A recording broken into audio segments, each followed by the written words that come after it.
This is an historic moment. We have in this past year made great progress in ending the long era of conflict and Cold War.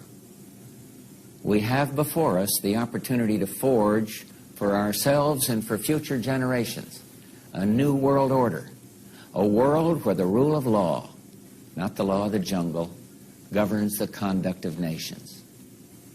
When we are successful, and we will be, we have a real chance at this new world order, an order in which a credible United Nations can use its peacekeeping role to fulfill the promise and vision of the UN.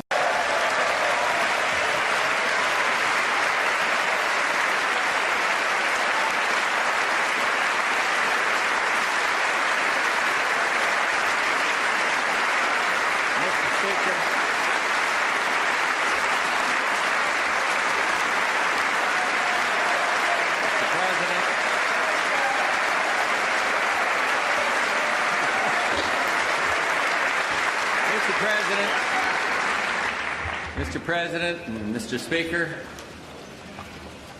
and members of the United States Congress, and distinguished guests, fellow Americans, thank you very much for that warm welcome. We gather tonight, witness to events in the Persian Gulf as significant as they are tragic.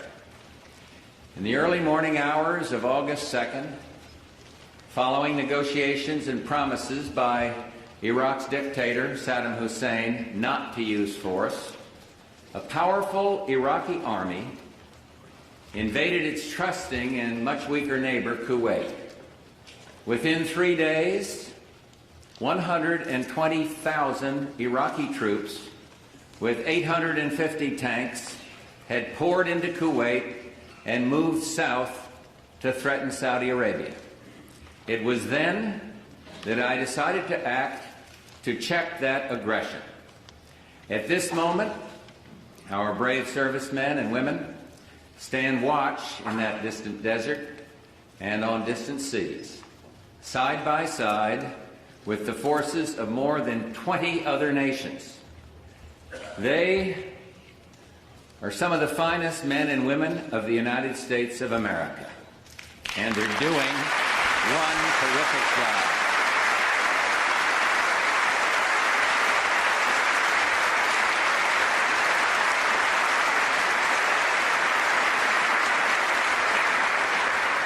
These valiant Americans were ready at a moment's notice to leave their spouses and their children to serve on the front line halfway around the world. And they remind us who keeps America strong? They do. And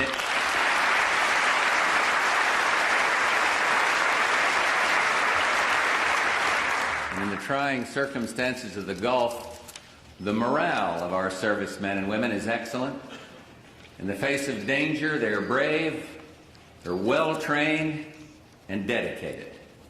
A soldier, Private First Class Wade Merritt of Knoxville, Tennessee, now stationed in Saudi Arabia, wrote his parents of his worries, his love of family, and his hope for peace. But Wade also wrote, "I am proud of my country and its firm stance against inhumane aggression. I am proud of my Army and its men. I am proud to serve my country." Well, let me just say, Wade, America is proud of you and is grateful to every soldier, sailor, Marine, and airman serving the cause of peace in the Persian Gulf.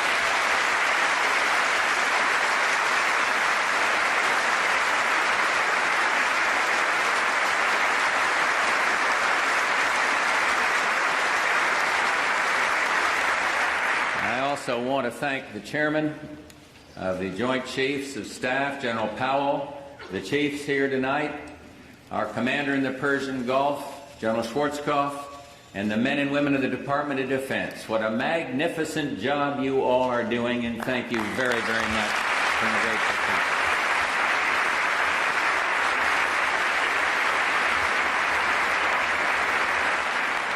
I wish I could say that their work is done, but we all know it's not.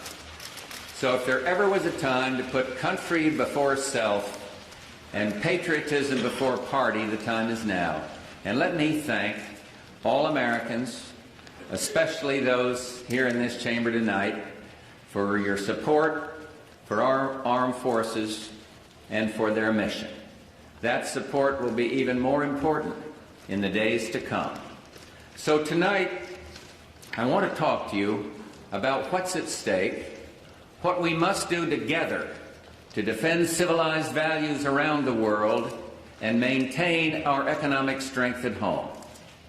Our objectives in the Persian Gulf are clear, our goals defined and familiar. Iraq must withdraw from Kuwait completely, immediately, and without condition.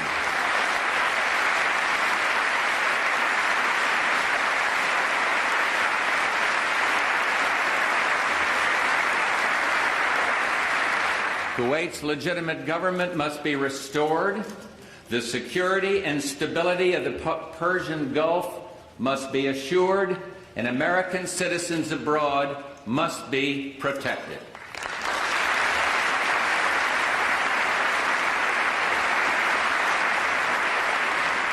These goals are not ours alone. They've been endorsed by the United Nations Security Council 5 times in as many weeks. Most countries share our concern for principle, and many have a stake in the stability of the Persian Gulf. This is not, as Saddam Hussein would have it, the United States against Iraq.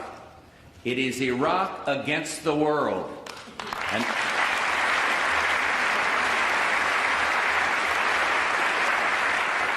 as you know, I've just returned from a very productive meeting with Soviet President Gorbachev, and I am pleased that we are working together to build a new relationship.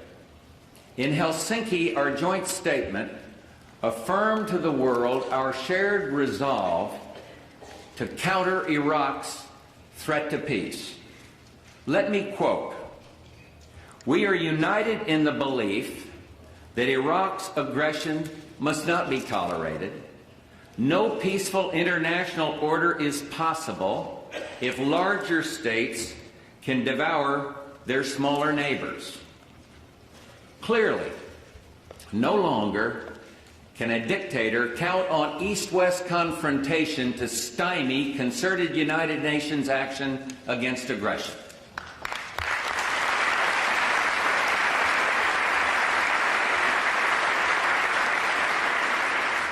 A new partnership of nations has begun, and we stand today at a unique and extraordinary moment. The crisis in the Persian Gulf, as grave as it is, also offers a rare opportunity to move toward an historic period of cooperation. Out of these troubled times, our 5th objective, a new world order, can emerge, a new era, freer from the threat of terror, stronger in the pursuit of justice, and more secure in the quest for peace. An era in which the nations of the world, East and West, North and South, can prosper and live in harmony. 100 generations have searched for this elusive path to peace, while 1,000 wars raged across the span of human endeavor. And today that new world is struggling to be born. A world quite different from the one we've known. A world where the rule of law supplants the rule of the jungle. A world in which nations recognize the shared responsibility for freedom and justice. A world where the strong respect the rights of the weak. This is the vision that I shared with President Gorbachev in Helsinki. He and other leaders from Europe, the Gulf, and around the world understand that how we manage this crisis today could shape the future for generations to come. The test we face is great, and so are the stakes. This is the first assault on the new world that we see, the first test of our mettle. Had we not responded to this first provocation with clarity of purpose, if we do not continue to demonstrate our determination, it would be a signal to actual and potential despots around the world. America and the world must defend common vital interests, and we will.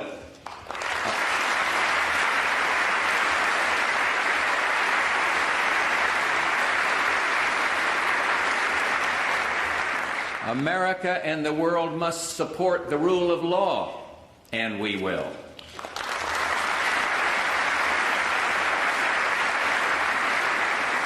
America and the world must stand up to aggression, and we will.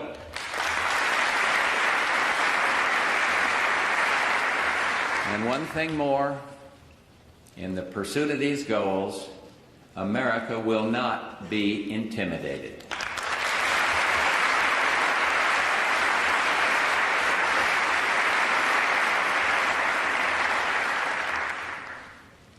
Vital issues of principle are at stake.